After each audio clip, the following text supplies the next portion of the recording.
plugs. Now you could cut, you can cut 50 of them in a very short time. And so what I do is then, once I have them cut like this, I put this through the bandsaw, cut in behind, and when you cut in behind there, these just fall out. So you have your, then you have your little plugs that look like this.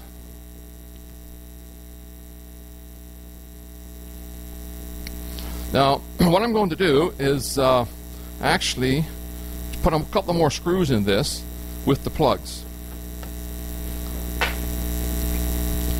So we'll start with, actually, that's not what I'm going to start with. I'm going to start with, I'm moving around here a lot, but this is the 5/16 bit.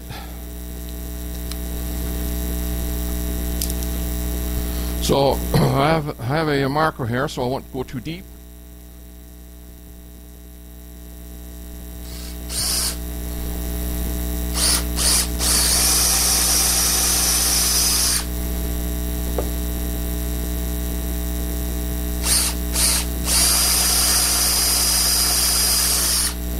Okay. Then I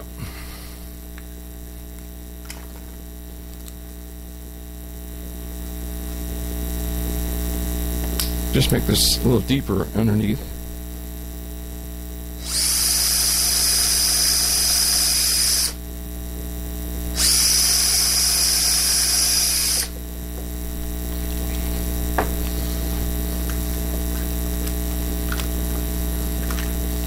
Put our screws in there.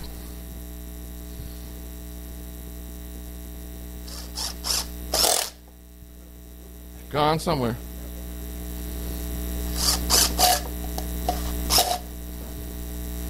Okay, now, so get a couple of plugs.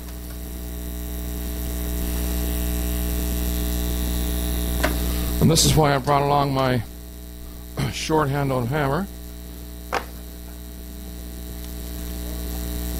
Now, I probably won't need the hammer, now, again, you put a little bit of glue in here. Just tap it in there.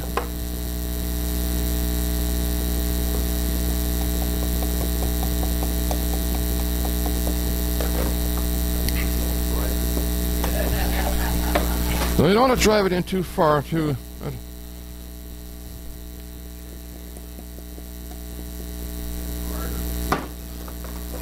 Now, so you want to cut these pieces off now because they're sticking out there. That's no good.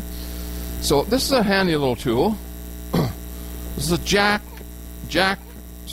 handsaw flush. So it's flush on the right? Yeah, I guess. Yeah, so yeah. So you can take this little guy. Now you got to be careful that you don't scratch your wood too much. And you cut it off. So then you sand a bit of sandpaper. Now this guy turns. You can actually, if you're left-handed or whatever. And it's great for cutting, if you're putting on about tiles underneath a door, like a door frame, and the door frame is too far down. You put this down, and you cut on underneath there, and it's a great little saw to have. The other way, of course, would be to use a chisel. So you got.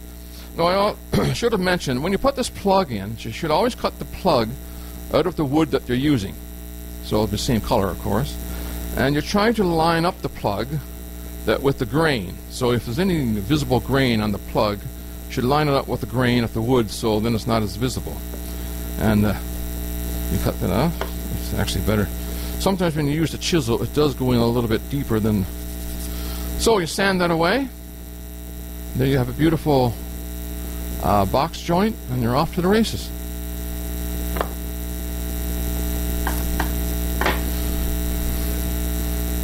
Are there any questions or comments?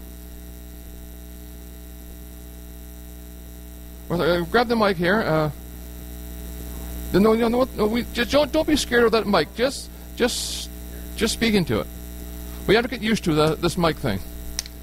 Once Ed figures out how to use it.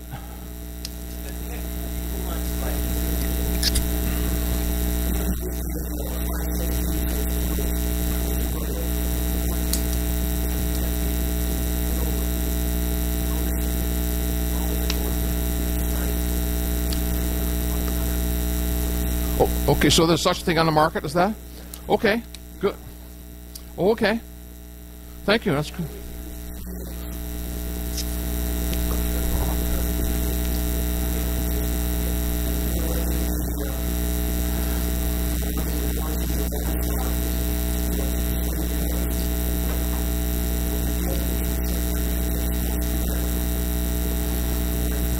Okay, good.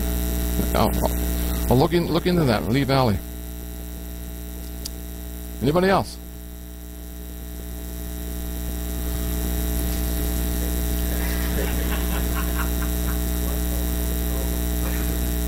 No, just one joint at a time. Yes, Paul over here.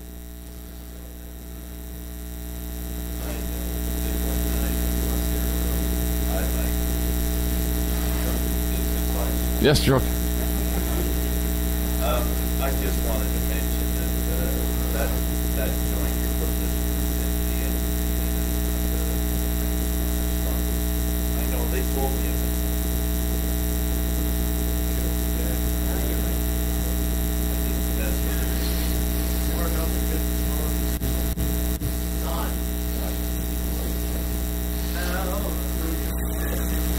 Yes, Paul. What's your comment?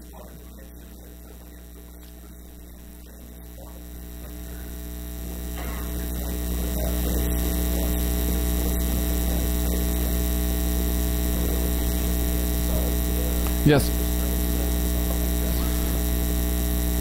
As a matter of fact, that you mentioned that, the next one on the list is a rabbit joint, or rebate. Rebate is the UK way of saying it, apparently. But a rabbit joint is a box, or is a what joint is this? A butt joint. It's a butt joint with a groove. Is something like what you're saying. So in 2 weeks, we're going to do the rabbit joint, and I'm going to show a video. I have found a great video that explains the rabbit joint. So this is just the beginning tonight. You know, the basic joint is a butt joint, and the simplest part of it. So in time, we'll work through, and not every week, you know, every other week, that kind of thing, and talk about a joint. And that's why I'm coming to you tonight. So there are many people out there that have made many of these joints, more than I have. And so I'd like some people to come forward and say, yeah, I can help you with one of these particular joints, a dovetail or a mortise and tenon. And so I don't know if you want to say it now or you want to come see me later. Or I know there's... Yes, Chris? Pocket hole, great. Excellent. Okay, that may be like a few weeks down the road, but Chris will do pocket hole. Anybody else? Speak while you have it here.